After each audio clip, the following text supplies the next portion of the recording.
গুলজান হাইকোর্টের নির্দেশ মতে 26,800 টাকা দিবই লাগিব।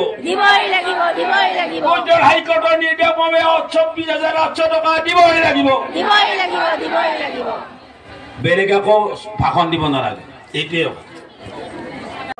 অঙ্গনবাড়ী কৰ্মী সহায়িকাৰ সমস্যাৰ বিষয়ে বহলভাবে আমি আলোচনা কৰাৰ মাধ্যমেৰে আজি আমি এই মুকলি সভা কৰা হৈছে।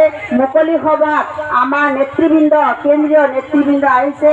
কমৰেড AR সিন্ধুজি, তেখেত আমাৰ সৰ্বভাৰতীয় ফেডাৰেশ্যনৰ জেনেৰেল সেক্ৰেটাৰী, আমাৰ কিশোৰীজি উপস্থিত হৈছে।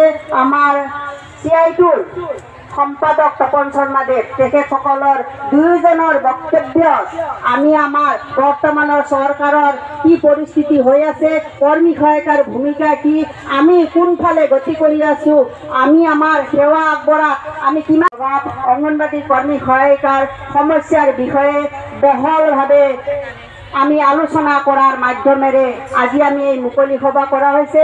মুকলি সভাত আমাৰ নেতৃবৃন্দ কেন্দ্ৰীয় নেতৃবৃন্দ আহিছে। কমৰেড AR সিন্ধুজি, তেখেত আমাৰ সৰ্বভাৰতীয় ফেডাৰেশ্যনৰ জেনেৰেল সেক্ৰেটাৰী, আমাৰ কিশোৰীজি উপস্থিত হৈছে। আমাৰ CITUৰ সম্পাদক তপন শৰ্মাদেৱ, তেখেতসকলৰ দুয়োজনৰ বক্তব্য আমি আমাৰ বৰ্তমানৰ চৰকাৰৰ কি পৰিস্থিতি হৈ আছে, কৰ্মী সহায়িকাৰ ভূমিকা কি, আমি কোনফালে গতি কৰি আছো, আমি আমাৰ সেৱা আগবঢ়া আমি কিমানখিনি সমস্যাৰ সন্মুখীন হ'ব লগা হৈছে, গোটেইখিনি আলোচনাৰ মাধ্যমেৰে আজি আমি ইয়াত মুকলি সভাত উপস্থিত হৈছোঁ। কাৰণ আজি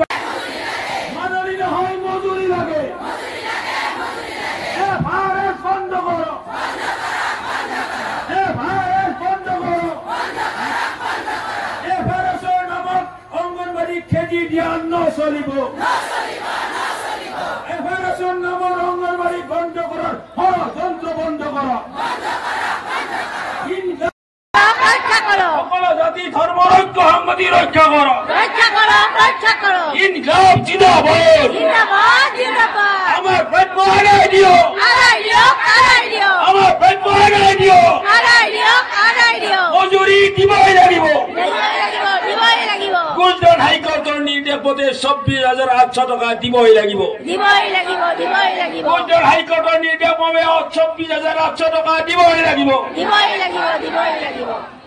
বেলেগ আকৌ ভাষণ দিব নালাগে। এইটোৱে